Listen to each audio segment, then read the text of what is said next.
Praise lord. Arunodaya వాక్యపట్నం ఇచ్చేసిన ప్రతి ఒక్కరికి యేసుక్రీస్తు నామములో శుభాభివందనాలు. 100వ రోజుకి దేవుడి యొక్క కార్యక్రమాన్ని నడిపించిన విధానానికి దేవుడికి వేలాది వందనాలు. ఈ దినము మనము యాకోబు రాసిన పత్రిక 1వ అధ్యాయం 2వ అధ్యాయం దేవుని యొక్క వాక్యపట్నం చేద్దాం. ప్రార్థన చేసుకుని ప్రారంభించుకుందాం. ప్రార్థన. మహాపరిశుద్ధుడు మహాగణుడైన మా ప్రియ పరలోకపు తండ్రి, నీ నామానికి వందనాలు. ఈ దినము అరుణోదయ వాక్యపట్నంలో యాకోబు రాసిన పత్రిక 1వ అధ్యాయం 2వ అధ్యాయం చదువుతుండగా మీ తోడు మీ సహాయం దయచేయమని అడుగుతున్నాం తండ్రి. ఈ దినము ఈ అధ్యాయం ద్వారా మాకు కొన్ని ఆత్మీయమైన పాఠాలు మాకు నేర్పించి మమ్మల్ని ఆత్మీయంగా బలపరిచి స్థిరపరచమని అడుగుతూ మా ప్రియుడు రక్షకుడైన యేసుక్రీస్తు నామములో ఈ ప్రార్థన సమర్పిస్తున్నాం తండ్రి. ఆమేన్.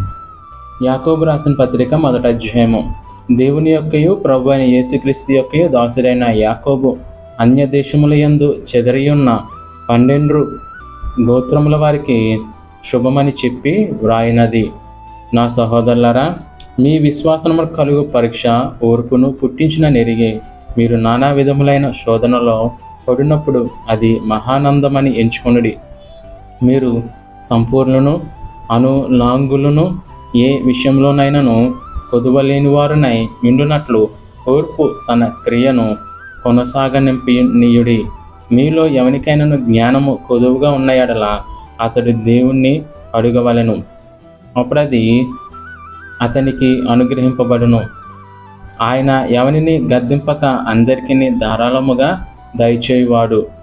అయితే అతడు ఏమాత్రమును సందేహింపక విశ్వాసముతో అడుగవలెను. సందేహించువాడు గాలి చేత రేపబడి ఎగిరిపడు సముద్ర తరంగమును పోలియుండును. అట్టి మనుషుడు దిమస్కుడై తన సమస్త మార్గములయందు అస్థిరుడు గనుక ప్రభు వలన తనకేమైనను దొరుకునని తలంచుకొనరాదు.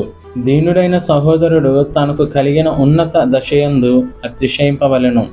ధనవంతుడైన సహోదరుడు తనకు కలిగిన దీన దశయందు అతిశయింపవలెను. ఏలయనగా ఇతడు గడ్డి పువ్వు వలె గతించిపోవును. సూర్యుడు ఉదయించి వడగాలి కొట్టి గడ్డిని మార్చివేయగా దాని పువ్వు రాలును, దాని స్వరూపము సౌందర్యమును నశించును. అలాగే ధనవంతుడును తన ప్రయత్నములలో వాడిపోవును. శోధన సహించువాడు ధన్యుడు, అతడు శోధనకు నిలిచినవాడే. ప్రభు తన్ను ప్రేమించు వారికి వాగ్దానము చేసిన జీవ కిరీటము పొందును. దేవుడు కీడు విషయమైన శోధింపబడినారడు, ఆయన ఎవరిని శోధింపడు. గనుక ఎవడైనాను శోధింపబడినప్పుడు నేను దేవుని చేత శోధింపబడుచున్నానని అనకూడదు. ప్రతివాడును తన స్వకీయమైన దురాశ చేత ఏడవబడి మరులు కోల్పబడిన వాడే శోధింపబడును. దురాశ గర్భము ధరించి పాపమును కనగా పాపము పరిపక్వమై మరణమును కనును. నా ప్రియ సహోదరులారా, మోసపోకుడి. శ్రేష్టమైన ప్రతి ఈవియు సంపూర్ణమైన ప్రతి వరమును పరసంబంధమైనదై జ్యోతిర్మయుడగు తండ్రి యొద్ద నుండి వచ్చును. ఆయన యందు ఏ చంచలత్వమైనను గమనముల వలన కలుగు ఏ ఛాయ అయినను లేదు. ఆయన తాను సృష్టించిన వాటిలో మనము ప్రథమ ఫలముగా ఉండునట్లు సత్యవాక్యము వలన మనలను తన సంకల్పము ప్రకారము కనెను. నా ప్రియ సహోదరులారా, మీరు ఈ సంగతి ఎరుగుదురు గనుక ప్రతి మనుష్యుడు వినుటకు వేగిరపడువాడును, మాట్లాడుటకు నిదానించువాడును, కోపించుటకు నిదానించువాడునై ఉండవలెను. ఎందుకనగా నరుని కోపము దేవుని నీతిని నెరవేర్చదు.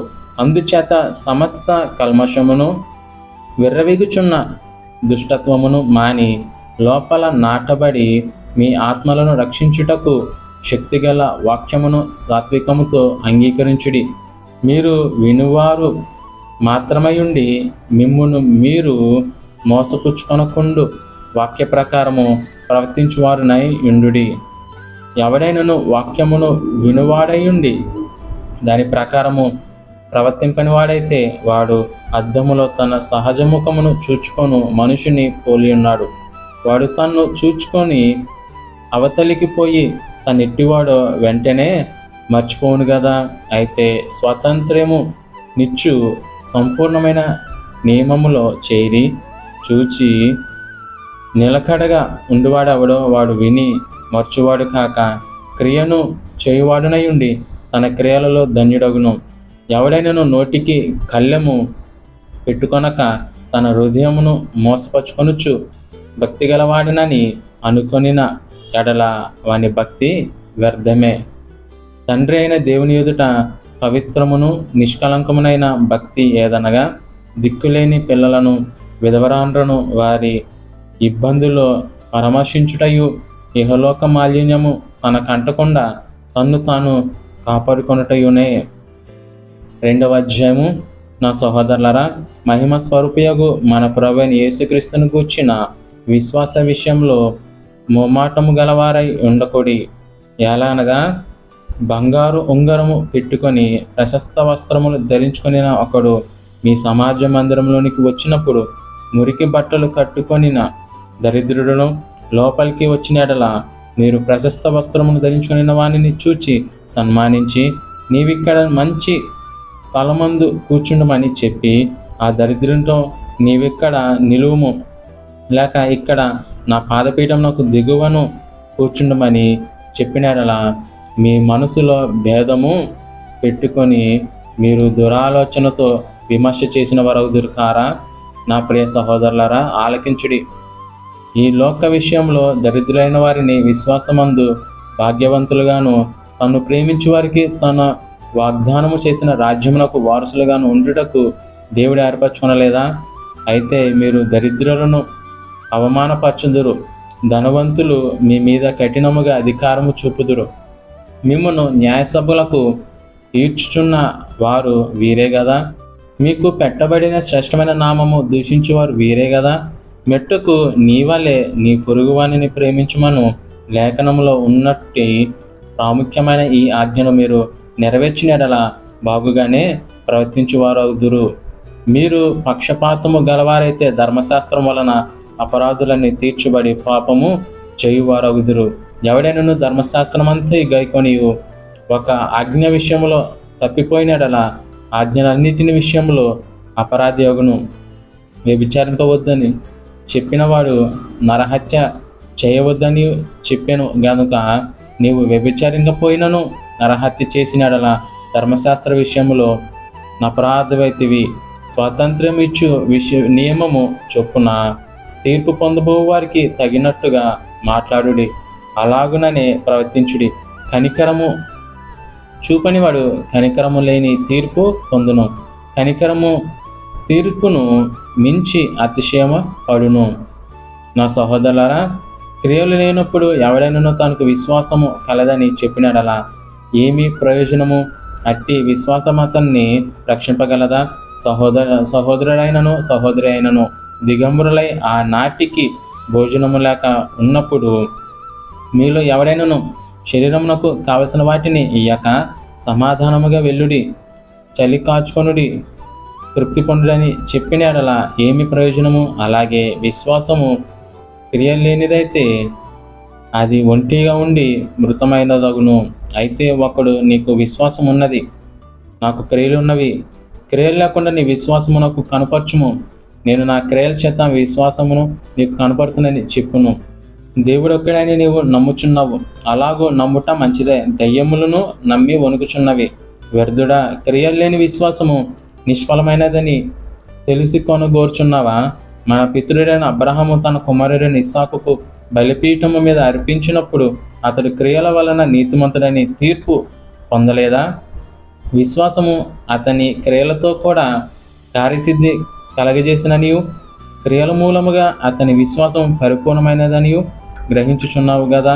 కాబట్టి అబ్రహాము దేవుణ్ణి నమ్మెను, అది అతనికి నీతిగా ఎంచబడెను అని లేఖనము నెరవేర్చబడెను. మరియు దేవుని స్నేహితుడని అతనికి పేరు కలిగెను. మనుషుడు విశ్వాస మూలము మాత్రము కాక క్రియల మూలమును నీతిమంతుడని ఎంచబడునని మీరు దీని వలన గ్రహించితిరి. అటువలనే రాహాబను వేశ్య కూడా దూతలను చేర్చుకుని వేరొక మార్గమున వారిని వెలుపలికి పంపివేసినప్పుడు క్రియల మూలముగా నీతిమంతురాలని ఎంచబడిను కదా. ప్రాణము లేని శరీరం ఎలాగో మృతము, అలాగే క్రియలు లేని విశ్వాసము మృతము. దేవుడు యొక్క వాక్యమును దీవించి ఆశీర్వదించునుగాక. ఆమేన్. ప్రార్థన చేసుకుని యొక్క కార్యక్రమాన్ని మనం ముగించుకుందాం. ప్రార్థన. మహాపరిశుద్ధుడు మహాగణుడైన మా ప్రియ పరలోకపు తండ్రి, నీ నామానికి వందనాలు. ఈ దినము అరుణోదయ వాక్యపట్నంలో ప్రభా యాకోబు రాసిన పత్రిక 1వ అధ్యాయము 2వ అధ్యాయము తండ్రి, విశ్వాసం కోసం తండ్రి ఎంత తేటగా మీరు రాశారు. అలానే తండ్రి విశ్వాసంతో పాటు క్రియలు కూడా ఉండాలని నీ వాక్యం సెలవిస్తుంది తండ్రి. మేము మా యొక్క ఆత్మీయ జీవితంలో విశ్వాసం ఉంటూ క్రియ లేకపోతే అది వ్యర్థమే. విశ్వాసం లేకుండా క్రియలున్నా అది వ్యర్థమే తండ్రి. విశ్వాసము క్రియలు రెండు కూడా మా యొక్క జీవితంలో కనపరచాలని ఈ దినము యాకోబు రాసిన 1వ అధ్యాయం 2వ అధ్యాయంలో తండ్రి మాకు తెలియపరిచారు. మమ్మల్ని సరిచేసిన విధానానికి వందలు తెలుసుకుంటూ నీ వాక్య ప్రకారం మేము జీవించడం కృప దయచేయమని ఈ యొక్క వాక్య యొక్క కార్యక్రమాలు ఎవరైతే పాల్పంచుకుంటున్నారో తండ్రి వారిని దర్శించండి. ఎవరైతే బలహీనులు ఉన్నారో వారిని బలపరిచి మంచి ఆరోగ్యం తెచ్చమని తిరిగి రేపు ఉదయం అరుణోదయ కార్యక్రమం వరకునైనా మీ యొక్క కృప కనికరము కాపుదల భద్రత మాకు నిండుగా మెండుగా నగించమని అడుగుతూ మా ప్రియుడు రక్షకుడైన యేసుక్రీస్తు నామములో ఈ ప్రార్థన సమర్పిస్తున్నాం తండ్రి. ఆమేన్. అందరికీ వందనాలండి.